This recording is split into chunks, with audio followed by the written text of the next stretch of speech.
For me, it was a great Monte Carlo rally. And, you know, I said this on Twitter and got a massive response to it, particularly from Poland. But my man of the rally, I'd like to have given it to Loeb. And if he'd continued on and kept fighting, I would have given it to Loeb. And it's not taking anything away from what Loeb did. But to be honest, Loeb did in some ways what we expected him to do, which was to use every ounce of knowledge, experience, ability, and push Ogier all the way.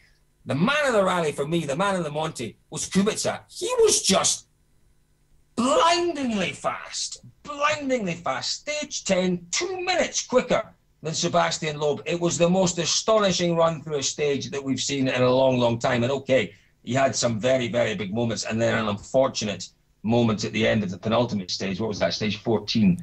But for me, it looks good for Kubica for the season. It really does. He needs just a little more luck. He needs a few more breaks. What he's shown is he's got the pace. Potentially those Pirellis have got the pace as well, Tony. So there was a lot of interesting stuff coming out of that rally, and I loved every second of it, I'd have to say. I think I don't know whether this is going to be a help or a hindrance to him. Obviously, he's kind of gone now with...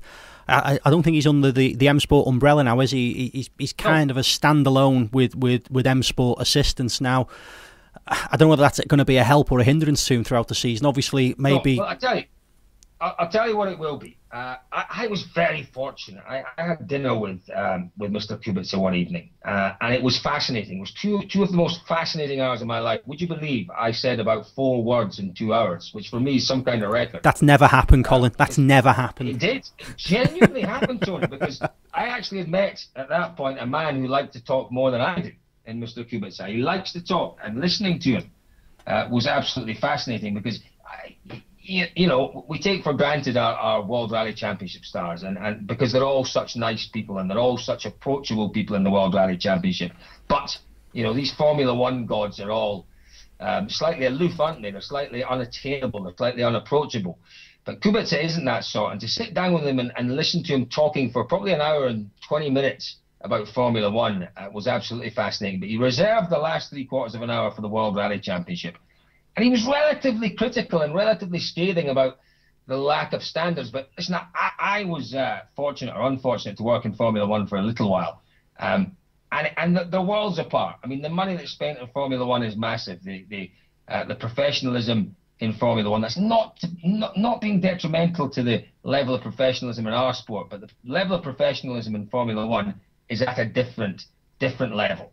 And Kubica was kind of scathing, and you know, in his year with Citroën, he was a bit grumpy. He wasn't really happy with the service he was getting. In his year with M Sport last year, a similar situation. So in my view, him going with his own team is the right thing because he can control every factor. And he's quite clearly, to me, a bit of a control freak.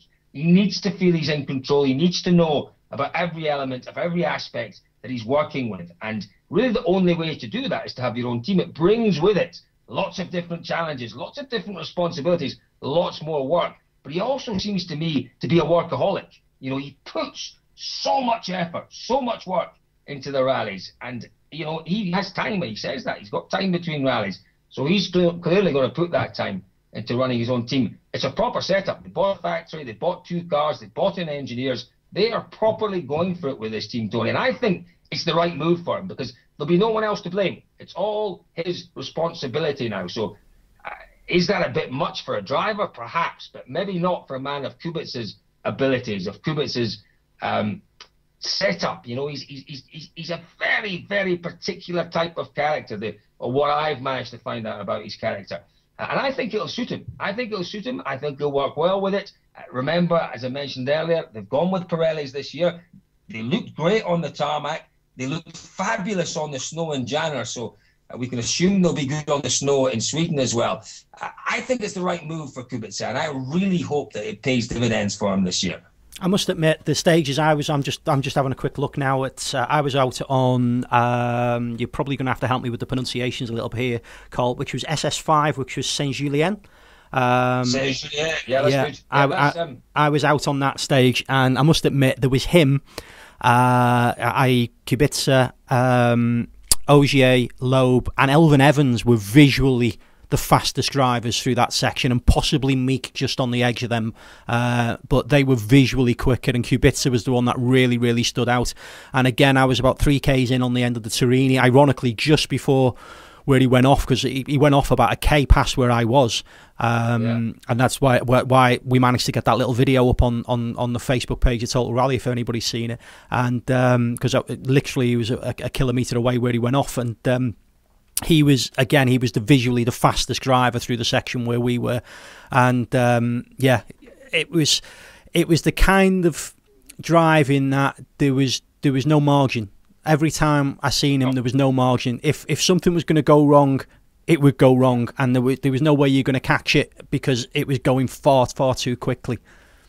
But fair play to the guy. That's the way he wants to drive, you know. And the issue he's got, Tony, is that you know what it's like driving on tarmac. There is no margin. There's no margin for someone who's driving at 90-95% on tarmac. When things go wrong, they go wrong very quickly, and there's very little opportunity to recover them. Not like on gravel, where things go wrong and you have an opportunity to recover it. Kubica's problem as well is that he is limited in his recovery ability, his physical recovery ability. He is a disabled driver. He won't say that, but he is a disabled driver. He drives with one hand, and that's all well and good. And when you watch some of these onboards, you think, how is he controlling that car with one hand? That to me seems impossible. The really difficult part is when it goes wrong. When it goes wrong, at times he just doesn't have the physical capability to recover the car quick enough. And that's what really is going to be the big steep learning curve for him this year, is to know where he's in sections where if it goes wrong, he's had it. Other sections, well, this is a kind of a medium risk section. Other sections, this is a low risk section. That's where I can give it absolutely 100%. But, I love his attitude. He won 4 stages. He won one of them by a country mile. And his attitude was all or nothing. And you cannot fault the guy for that. He is just one of the most exciting drivers that we've seen in the championship for a long time. And I've heard a lot of nonsense written about that penultimate stage off. People having the temerity to suggest that he hadn't noted the corners after the flying finish. Well, absolute nonsense. A man of his experience, knowledge, ability, preparation, that would not have happened. What he's telling us, what did he tell you, Tony? The brakes went through the flying finish. Nothing to do with not noting corners. That to me is quite an offensive thing to say about the guy. But people make these things. People make these comments. People say he shouldn't be in the championship. People say he crashes too much. Well, he's a young guy. He's winning stages. He reminds me a lot of, if we go back 3 generations, Ari Vatanen. If we go back 2 generations, Colin McRae. He reminds me a lot of their sort of style of driving, which is finding the limits, and finding the limits at a cost. And the cost is some blooming spectacular accidents. But, Vatanen came good, McRae came good. There are other young drivers in recent times who have had a similar style. Chris Meek, you might argue, was a similarly flamboyant, exuberant, absolutely no fear attitude to rallying. And he's 30 years old now, Robert Kubica. It's a step forward, a massive step forward in pace this year from what we've seen before from him. He now just has to find some consistency. When he does, he'll win rallies. Absolutely guarantee it, Tony. Well, do you know what? I'm with you on that. I'm completely and utterly with you. And I think people do forget. A good pal of mine, Jamie Edwards, who listens to the programme, he always mentions the fact that effectively he is driving one-handed. But we've just had a message in from Mike Shaw, Oregon Wings, who I know you know well. Made a really good point, obviously, with regards to what we were saying about having his own team and stuff. Could it go, unfortunately, the route of Solberg and be a victim of his own self-over-analysis and the controlling of the whole team? Could that weigh heavy on her as it did with Petter, perhaps? Well, the problem with Petter is it got progressively worse. Petter got consumed by it at Subaru, completely consumed by it when things started going wrong. As I see it, Kubica starts from that massively analytical position. It can't get any worse. That's his starting position, because he comes from a sport where, the minutiae were discussed, debated, and basically talked about, in terms of detail. So he comes from that background, and he's already completely immersed in it all. And I don't think that'll affect him, or certainly not adversely affect him going forward. Solberg's problem was it was a progressive decline into complete over-analysis, and it got worse. The longer it took for the results to come, the more the self-analysis became overindulgent, and it just got worse and worse and worse. And at Subaru, it got to the point where, he wasn't talking to anyone because people just couldn't get on with Petter, which was a real shame.